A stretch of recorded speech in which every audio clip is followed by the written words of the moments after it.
The new channel.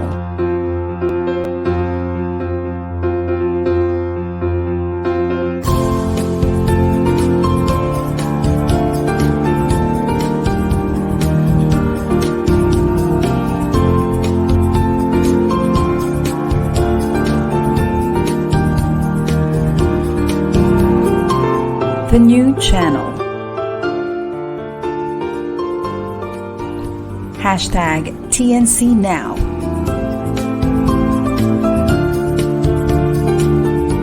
The views, opinions, and insights expressed in the following shows are those of the host, producers, guests, and viewers. They do not necessarily reflect the position of the channel. Viewer discretion is advised.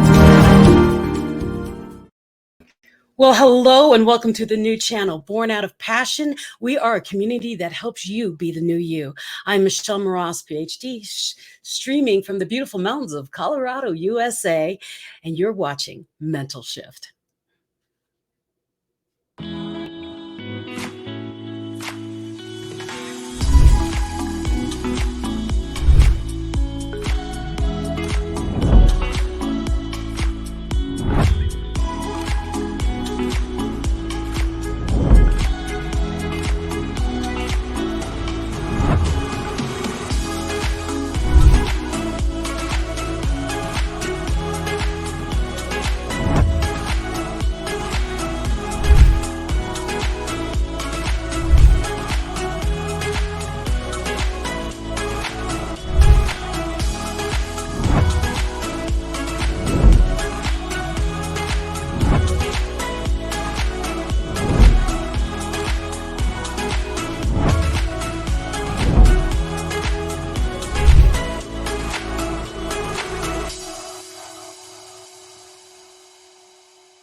Good day to the United States and to the Philippines. Magandang umaga sa inyong lahat.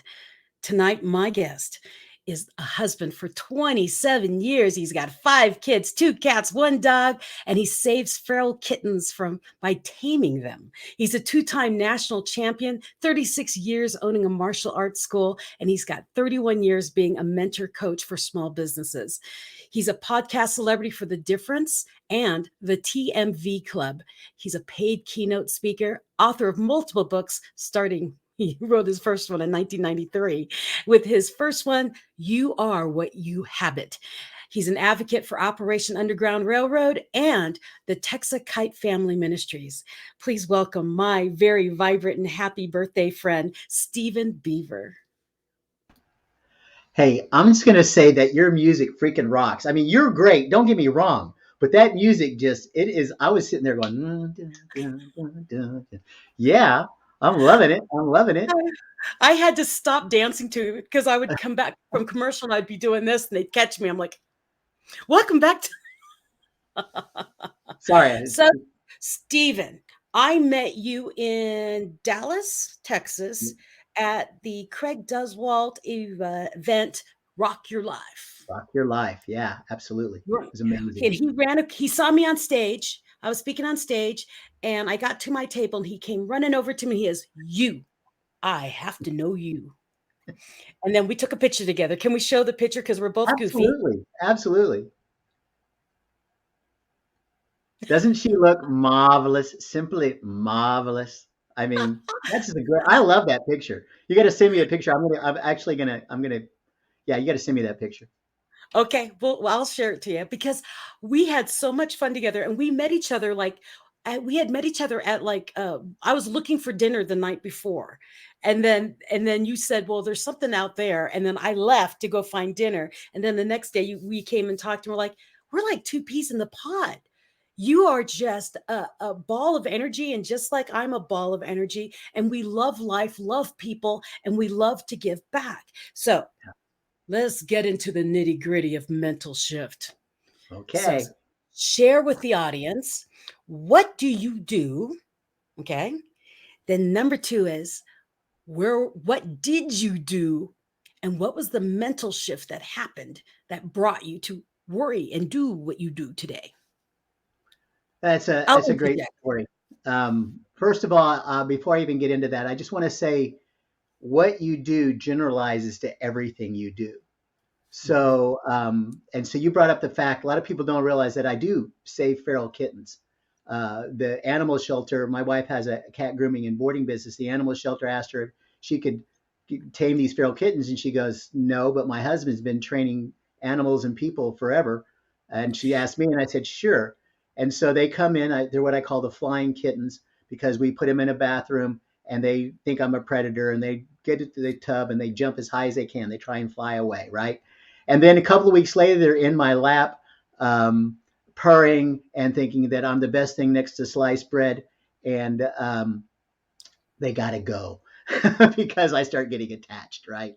So then they go back and they get home. That usually within a day or two. They don't last very long. People just, they're people, they're ready. So, but that's because of my past, right? It generalizes to everything that you do. I mean, you can't be an evil person and do nice things. You can't be a nice person and do evil things. So what I do is I solve the problem of putting people out of work so they can take more vacations. And so that's what I do. I just solve the problem of taking more vacations by putting them out of work. And what I mean by that is, and I'll just, before I tell you what I mean by that, I'm going to tell you my story. Please. So my story is, as you said, I'm 27 years married right now. And I got 5 kids. And so I had my own martial arts school. We had the largest martial arts school in Oklahoma. This was back in the 80s and 90s. I started doing business mentoring and coaching. My strategist says I need to call myself an efficiency coach because that's all I ever say is let's be more efficient. Let's be more efficient. And then and then I had my insurance license. So I was the workaholic. And so my kids, I didn't see them that much. I saw them in the morning when they went to school. Well, that's not quality time. I saw them Saturday afternoons if we weren't at a tournament. Well, I'm a 2-time national champion. We were a tournament school, so didn't see them very much then.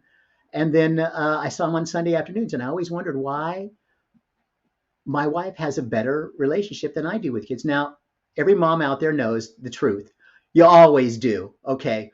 But you know where I'm coming from, right? I mean, I could have had a better one. And my worst story is I saw my oldest son's first t-ball practice. And that was it. To this day, I don't know what position he played. I don't know if he hit the ball, if he threw anybody out. I don't know if they had a winning season because I was too busy making money for the family. We had 4 vacations in over 18 years. Hence why now I'm so passionate about TMV. Take more vacations, right? And I wouldn't wish that on anyone that have their kids. I mean, we have a great relationship. We do things now. They go on a vacation once a year on us, and literally all they have to bring is their driver's license or their passport wherever we go. But most people don't have that ability, and so I was very fortunate that I figured it out. It's funny. I talked to a lot of people that figured it out way before I did, right? But back in the 80s and 90s, this was not a thing. It was work harder, it was actually not even smarter. It was just work harder. But but that's where I came from. And so about 5-6 years ago, I realized that I wanted to make a bigger impact. And so I'm a learner. Number 2 on Clifton Strength Finder is learner. And so I'd been doing business consulting for, like 25 years at that time or so. And, but, I don't know what I don't know. So I went out and got one of the top business coaches around and paid him untold amount of money. Then I got a mentor to teach me how to work on my business, not in my business, because Jim Rohn says, if you chase 2 rabbits, you catch none. And so, and then I'm just a guy talking. So I got a person to teach me how to be a coach, right? Because if I'm going to do this full time, I'm an all or nothing kind of guy, right? I'm either all in or I don't do it at all. And so within 2 years, all I was doing was writing checks from my martial arts school to my instructors and teaching them. So about 2 hours a month was all I spent on my martial arts school. I could walk in and sit down and I'd say, hey, what do you think about that instructor? Oh, Miss Natasha's so awesome. And we'd be talking, and then all of a sudden somebody would turn around and go, Sifu, what are you doing here? And they go, I thought you said you were a coach. And I was like, well, I am, but this is my school too. So it was kind of fun walking in and you get to see what's really going on too at the same time, right? Well, So, that's proof of a leader because you're able to run it without being there. That's power. well, that's what I call an entrepreneur, a Yeah. real entrepreneur. So there's three levels, right? There's the technician. That's the person that does the work. That's where we all start as an entrepreneur. We love what we do. We're a mechanic. So we open up our own shop, but we're a mechanic. Then you try to become a manager, which is good. But then you gotta work yourself out, right? You gotta work yourself out of that position so you can open another business, take a vacation, save the whales, write a book, whatever it is. TMV can stand for a lot of things, right? So, but yeah, so I did that, and then about 2 or 3 years ago, I was talking with my strategist, and I had this 15-minute sales presentation on her because I didn't want to lose the sale. And about 2 minutes in it, she goes, Stephen, stop. Just tell me what you want. Just ask me the question. And I'm like, I'm going to lose a sale. And so I was like, my side of the closet has always been more expensive than my wife's. I got the $300 ties, the shoes to go with it, $1,000 suits. I said, but that's just not me anymore. I'm tired of it. What do you think about a Hawaiian t-shirt and some shorts? And she goes, yes, that's amazing. Yes, that's your TMV. That fits you. And I'm like, all this, I've been worried. I've been practicing for a couple of weeks on this presentation. And she just like, boom. And she goes, we got to get you a prop. And I'm like, what's a prop? And she goes, well, some people, they wear jewelry. And I've been married for 27 years. I don't have a ring because my fingers itch. And so it just doesn't work for me. And I said, no, that's not happening. She goes, well, other people wear really crazy hats or things like that. And I'm like, it mashes my hair down. I don't like the feel of it. I'm not doing that. She's like, well, I know you give in your strategy sessions, you give 3 wishes. What about a magic wand? I said, I ain't carrying no damn magic wand around with me. Okay, that's not going to happen. She goes, are those glasses real? And I have these little wireframe glasses on. And I'm like, yeah, they're just for reading. She goes, I want you to go find some glasses. And so all I do is write systems. So I wrote a system of finding the perfect glasses, and here it is. Okay, so women generally like circles, guys like squares. There's the edges. Red means to stop and look. And so these are the glasses I came up with. Now, funny thing is I told her I'm not going to do Elton John glasses, but I will go out there. So You have a lot of glasses? these were the glasses that were in second place. I like the red. A little bit too much, right? So, but yeah, so these went out, and so yeah. So, and the funny thing is the socks and the shirt brings them in. The socks and the glasses are the most talked about thing. Someday, if you all ever meet me, you'll get to see the socks. But it's all by design, and everything is coded and colored and I wear, it's the same thing. I got 7 shirts, 7 shorts, 14 socks, 2 shoes, and sunglasses. But so anyway, that's how I got here, and it's just been a great ride. I went from a couple of years ago. I went from 2 to 3. Yeah, I guess it's been about almost 3 years. I went from 200 to 300 people on Facebook. Within 3 months, I had 3,000, and we were talking, and she's like, what are you doing? And I'm like, I don't know. I guess I just did it long enough that they just started picking up. She's like, no, there's got to be something else. And we looked at it, and it was this, because I'm different, right? I'm not the guy in the suit and tie and all that stuff. You're approachable. You're approachable. Yeah. I get people. Last week I was at Chili's. No plug. I don't get any money for that. But I was at Chili's. And this lady says, I love your outfit, love your shirt, your glasses, and I'm like, thanks. I could TMV, baby. And she goes, yeah. She didn't know what the hell I was talking about. And I go, take more vacation. She goes, that's what I want to do. And I'm like, you can. And then a couple minutes later, she walked by again. She goes, I'm going to use that TMV. Is it copyrighted? And I went, yes, it is. And you can use it as much as you want. That's fantastic. So you're a reformed workaholic. Yeah. And I always say, if you were an alcoholic and you wanted to you wanted to stop drinking, would you go to a teetotaler that's never had a drink in their life, or would you go to a reformed alcoholic that knows what you've been through? Well, I'm a reformed workaholic, right? Jim Rohn says if when you're at work, you work, and when you're at the beach, you're at the beach, and never the two mix, right? And so I'm real stringent about that. All my clients, it's the same thing. And the best, I'll tell you what, the best call that I get from my clients is when I get the call and they say, Stephen, I just had the best weekend with my kids. And I always say the same thing. I said, that's great, but now you can never go back to, hang on a second, I got to take this call. Yeah. And they're like, yeah, you're right. I can't. I was like, yeah, because the kids are more important. Your wife is more important. Your family is more important.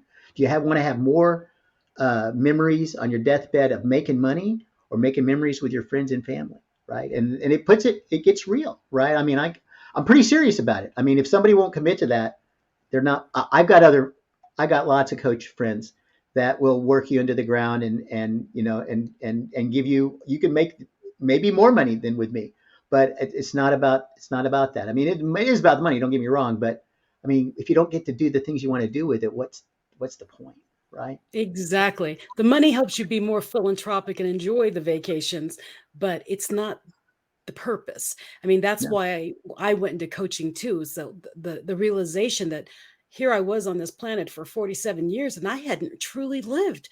I had been working for the man. And I mean, I was working 80 hours a week and never seeing my kids. And I would pick them up from school, drop them off the house, tell them, okay, make sure you have dinner done, do your laundry. I've got to go to work. And I would get in my car, drive 2 hours to Denver, work till 1 o'clock in the morning. And then the neighbor would come over and make sure that they were asleep and safe. And then I would come home at 1 o'clock in the morning and tag team out with my neighbor.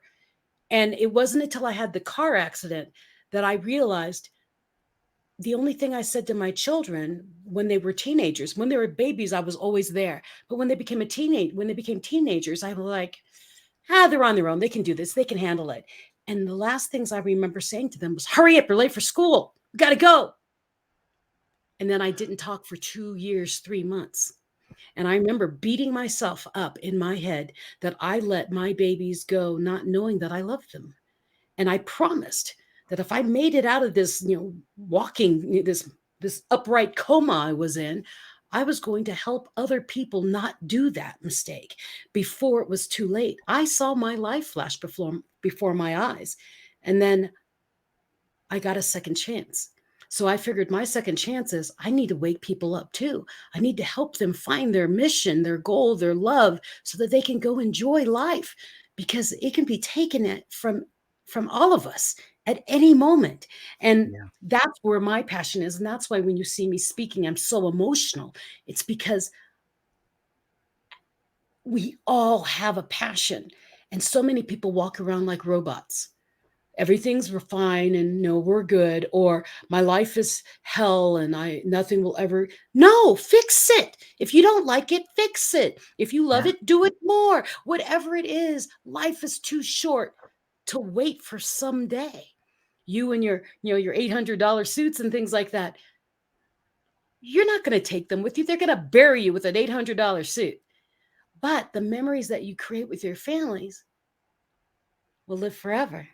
They're going to be talking about Grandpa Stephen one day. Oh, man, you should have saw those shirts. We have all of his shirts. We have that one framed in our house, those kind of things. And they'll laugh and have a great time. And see, what you learned is the same thing I learned from my experience, but I also saw it from my mother-in-law's experience. She was like you. She was a workaholic, not a hard work. I mean, I can't explain it. She was a teacher. She loved teaching. She was always there with the kids. And she was always saying, where are your pearls? Why are you waiting for? And she would wear these huge, gaudy earrings they would make noise and flash. And she'd always do things to make people smile, children laugh. And you did, why are you wearing that? I mean, you're a colonel's wife. And she'd say, so? I want people to smile when they look at me. I want them to remember. And she'd wear the crazy, do the crazy glasses. She was so much fun. But earlier in my life, I thought, she's just being silly. That's just silly. She should kind of grow up.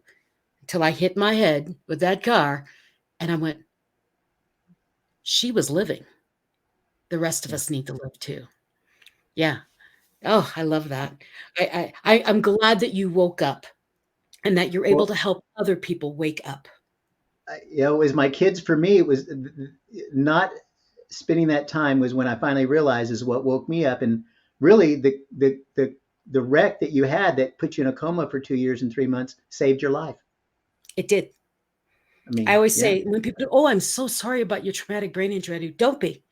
It saved me. I would yeah, still be that dead person walking around, yeah, but now I'm not. Now I'm on, always on, which is why we drew each other to each other, is because we yeah. both love life. And what was I going to ask you about? Now, the other thing I wanted to ask you is you have, well, you have two books that I'm very aware of, but the first book, why did you write that book? Well, that's another story. Okay, so Good. I love when stories. one door closes, another door opens, and sometimes the door didn't even have to close for another door to open. And I had, like I said, I had the largest martial arts school in Oklahoma at the time, Wait, with stop.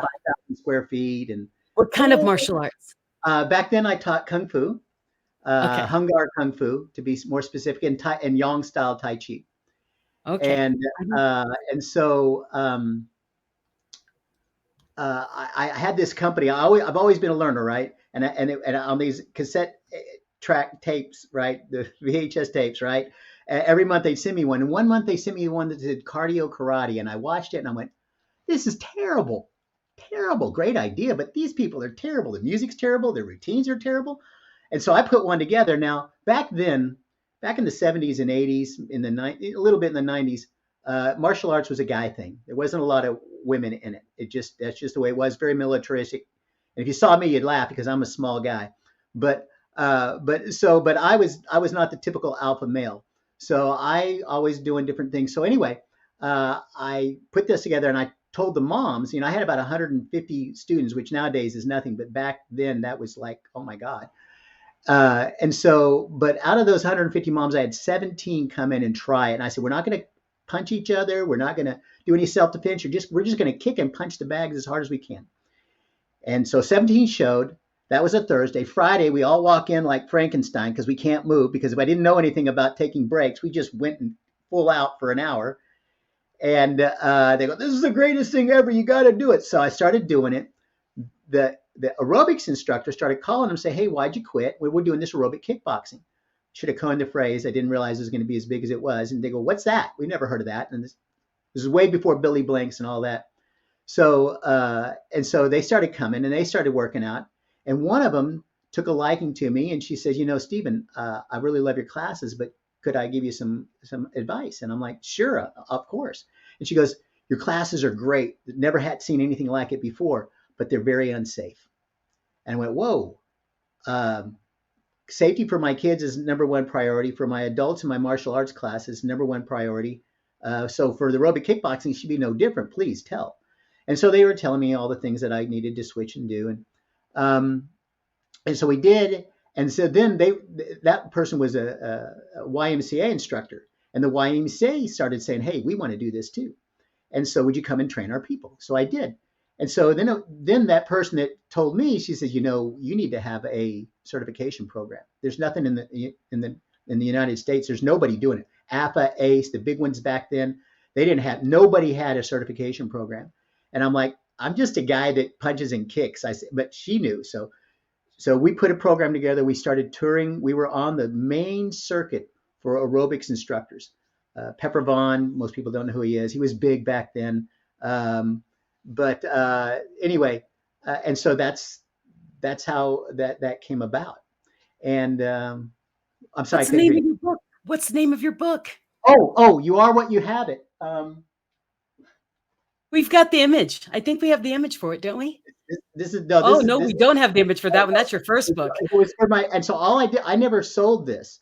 I should, because it's a great book. I actually redid it about 6 or 7 years later. But this is what I gave to all my aerobic kickboxing clients, so that they would start getting in the right mind frame. I studied back then. It was Earl Nightingale and Conant.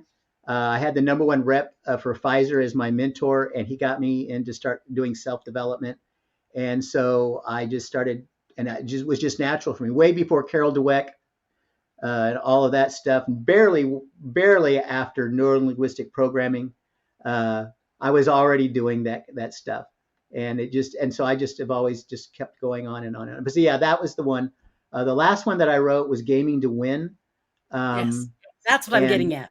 yeah, that one's the last one I wrote. I actually have that in Doodle version also.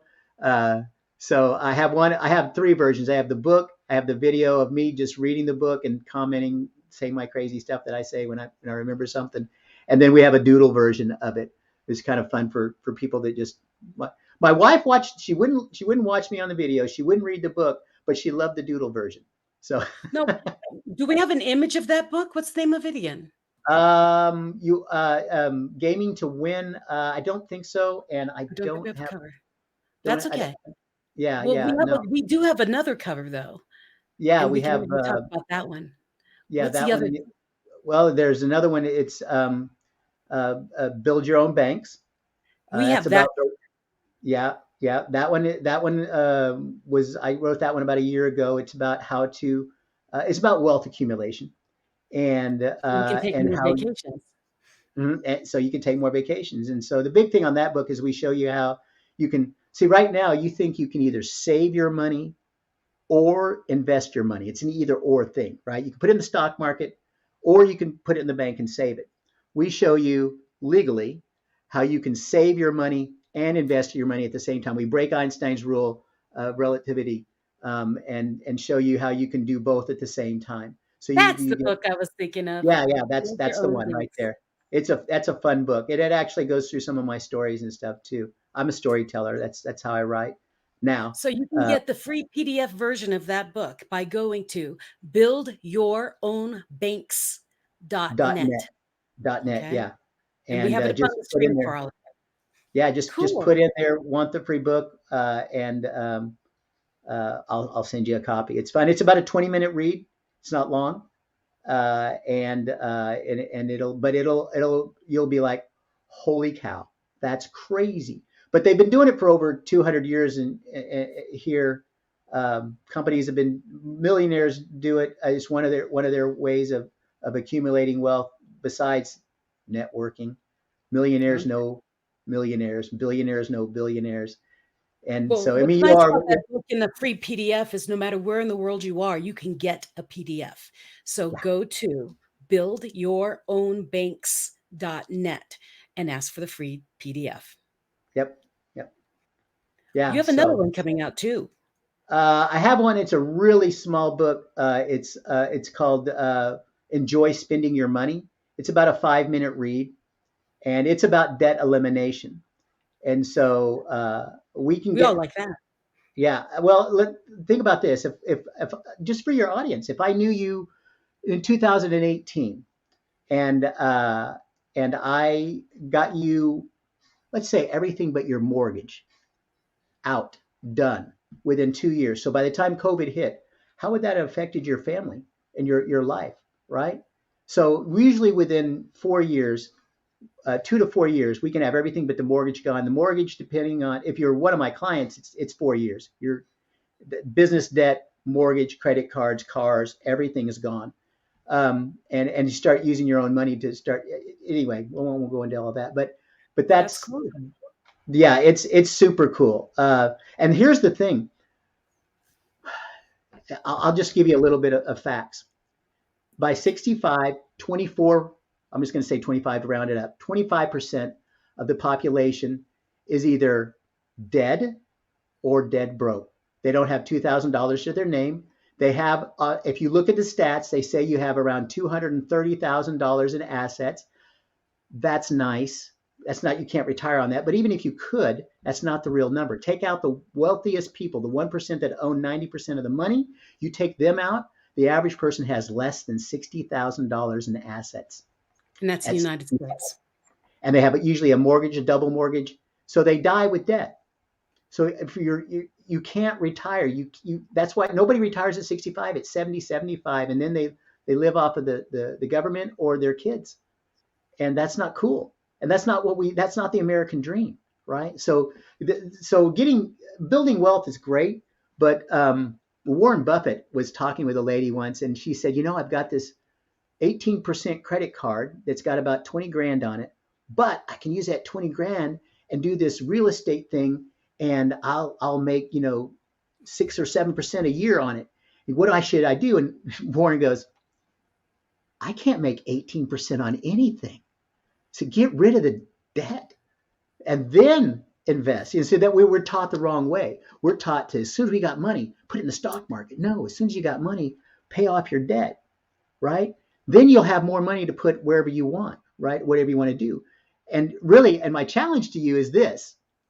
If you were completely out of debt after a year of blowing all your money that you were going to spend on, you bought the kids all the shoes, you bought your toys, your new boat, your new car, whatever, you got to be out of debt to do all that. But try and spend just $10,000 a month.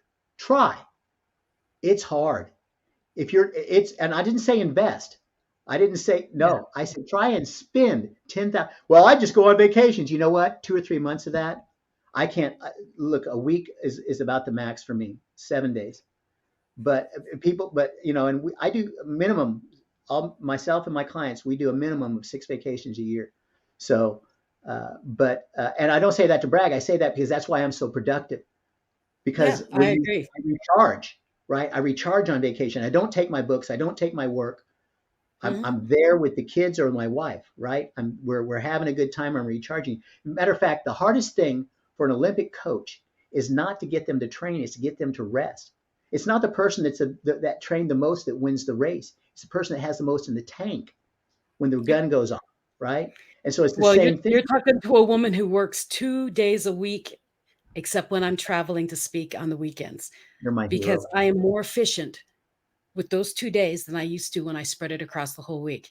Now, when we come back from commercial, we're going to get deeper into the things you do when you are philanthropic and giving to the community so that our audience can learn more about you behind the you. How about that? We'll be right back after these commercials.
Juan Lu and his puppets face to face with special guests Makata Tawanan, Jess Box, and the Lunaria Marionette Show. Alam mo, Nico, kung wala ako, hindi ka magsasalita. Alam mo, Tito Anlo, kung wala ako, nagsasalita ka nag-isa. Kung wala ako, wala kang masusuot. Kung wala ako, wala kang nakakain. October 30, Sunday, 7 p.m. at the La Verdad Auditorium in Apalit, Pampanga. Buy your tickets now and see you soon, face to face.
Thank you for watching Mental Shift. My name is Michelle Mras, and I'd love for you to share this live stream right now.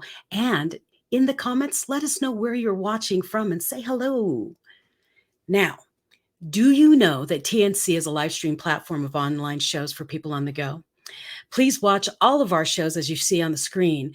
Now, imagine having your own show, your own playlist, your own content, but we'll make it easier for you. TNC aims to transform the lives of our reviewers through engaging, authentic, and original content. Our vision is to become a global 24/7 live stream channel that showcases Filipino talent, global influencers, cultural intelligence, and ingenuity. Continue to watch Mental Shift live on Tuesday at 7:30 p.m. Mountain Standard Time here in the US, or Wednesday morning, 9:30 a.m. in the Philippines. You can also watch replays via Facebook or YouTube. Be sure to follow us on Instagram and listen to us on Spotify and Apple Podcast. You just need to search hashtag TNCNow. For sponsorships, please email now@thenewchannel.com or send a direct message to the new channel. So enjoy these life-changing shows because we made them for you. And welcome back to Mental Shift.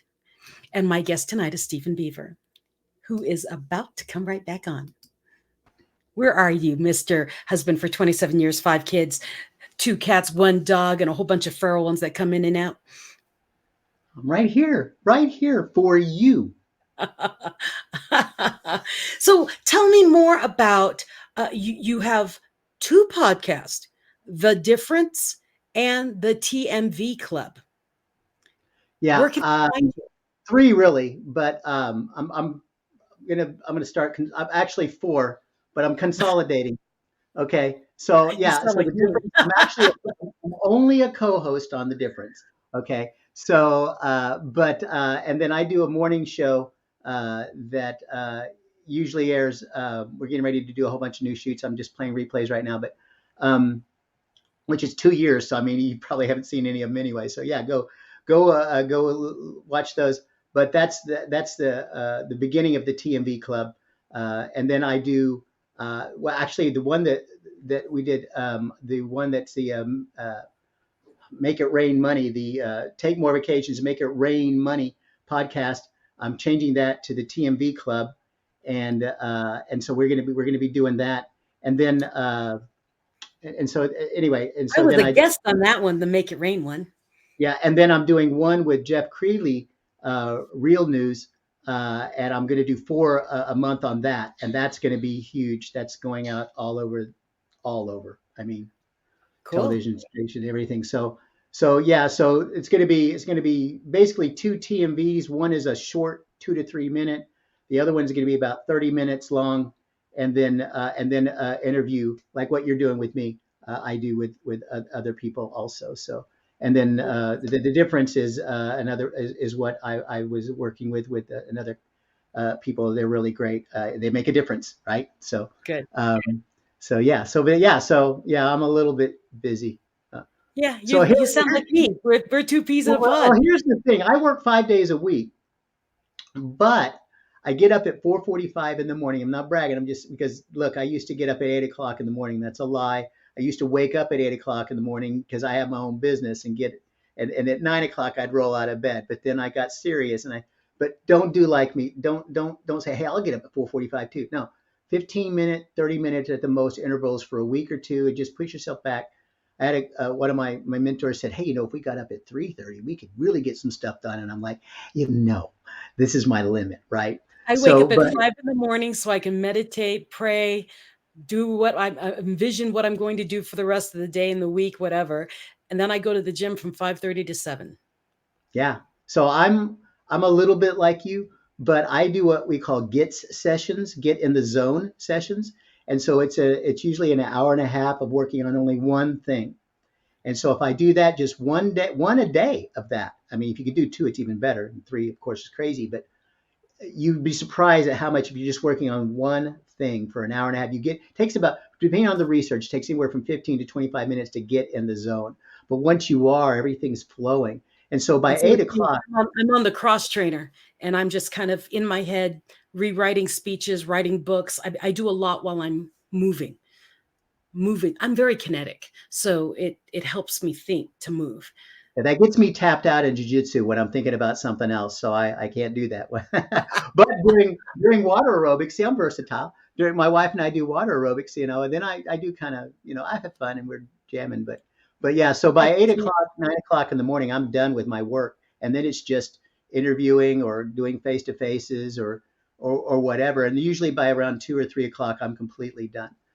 Me too. And then 1 o'clock, I 2 o'clock is my tap out point, and yeah. then I have to do my show later at night because of the time zone changes around the world.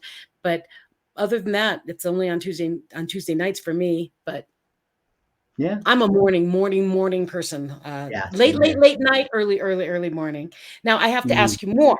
I've got to ask you okay. more. I want to ask you more. I'll let What is you. the Advocate for Operation Underground Railroad? What is that? Okay, so a lot of people, they know it, but they don't realize it. And kids get kidnapped and put into really, terrible situations, and forced to do things that they should never ever had to do.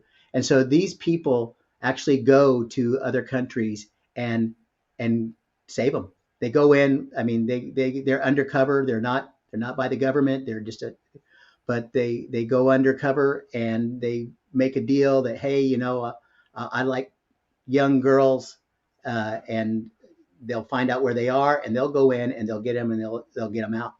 And so they literally save lives. So Operation That happens Underground a lot Railroad. in Yeah, Asia. We're very aware yeah, of that. yeah. And so they're, and it's hey, if something goes wrong, there's nobody there to back them. The government's not going to come in with the airplanes and the army and the navy and everybody and save them.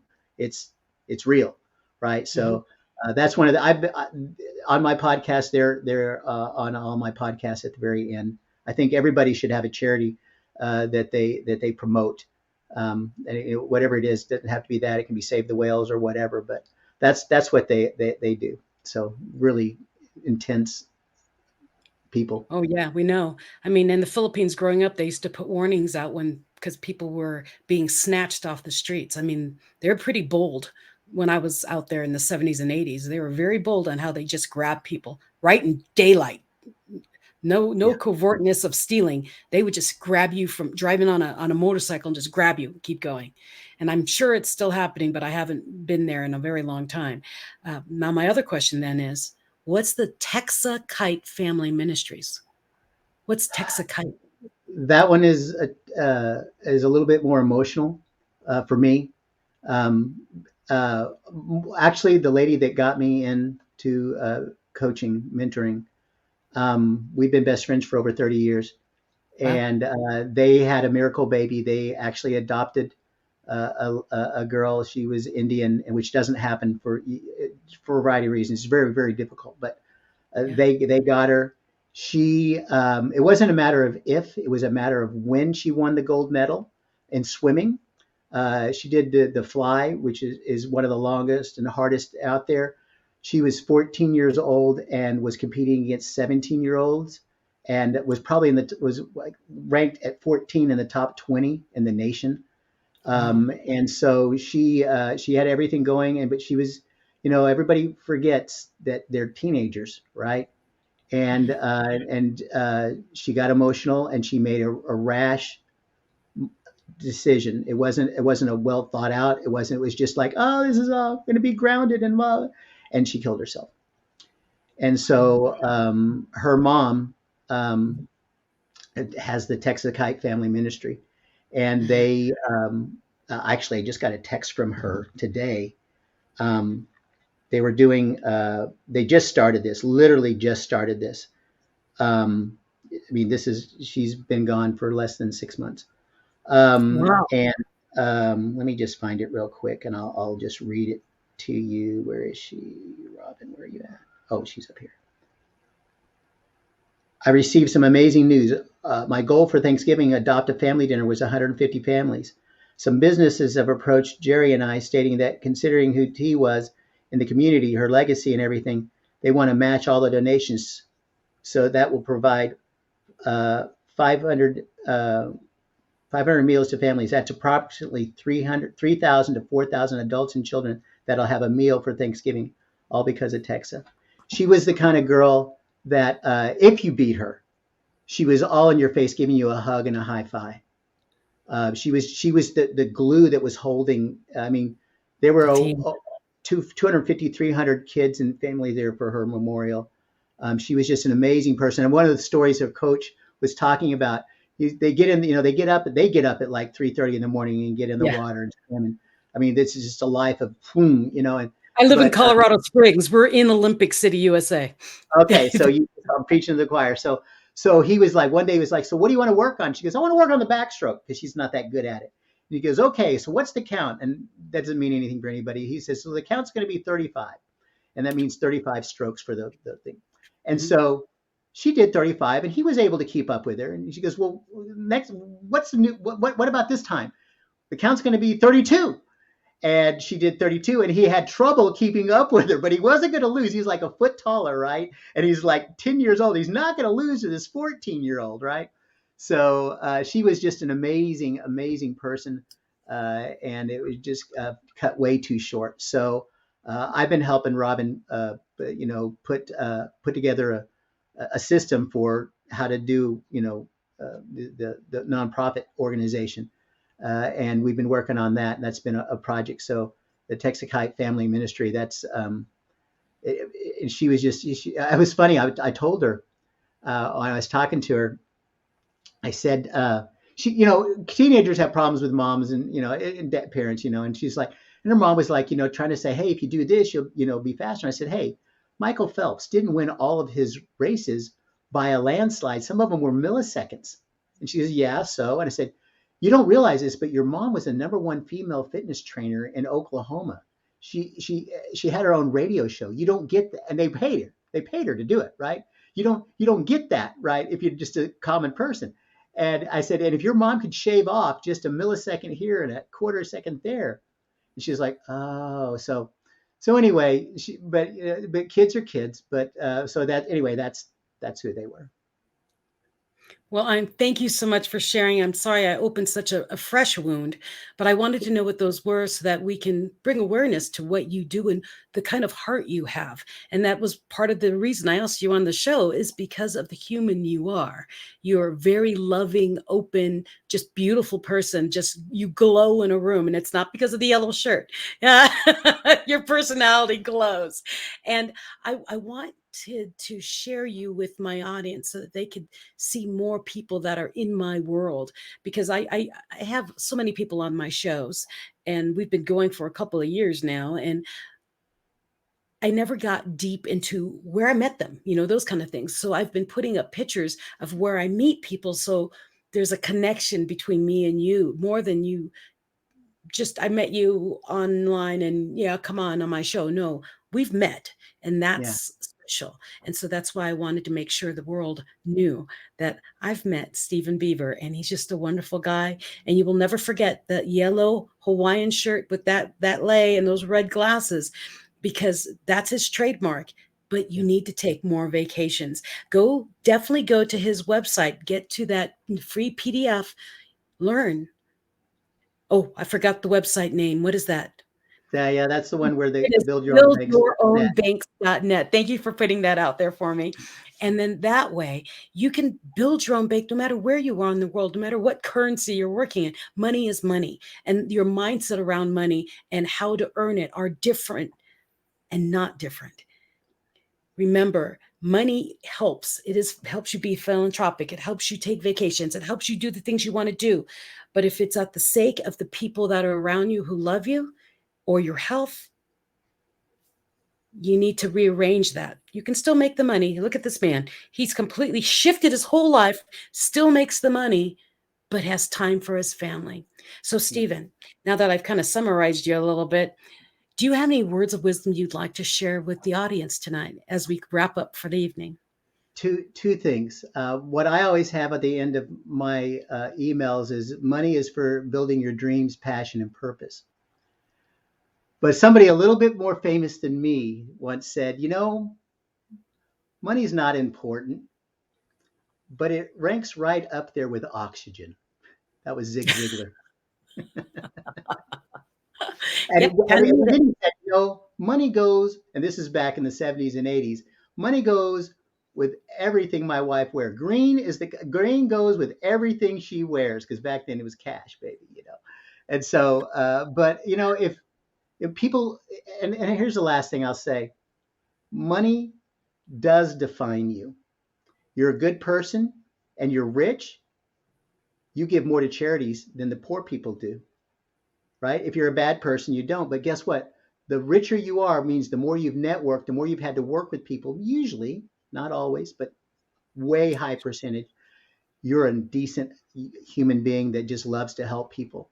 I mean, you can talk to just about any millionaire, billionaire, and you can ask them anything and they'll be there for you, right? Because they want to see people grow, right? It's hard for people to get in that mindset, but they didn't get there by cutthroat. I mean, maybe back in the 60s and 70s, maybe, but nowadays, that doesn't work, right? And we're too much of a community. Culture is too big now, right? Building So community. yeah. So anyway, that would be my my tidbits for everybody is it's not important, but it does rank up there with oxygen. So Zig Ziglar. So Yes. So don't just sit around and do nothing. You do need to do something, but you don't need to do it alone. And No. you definitely want the people who love you around you.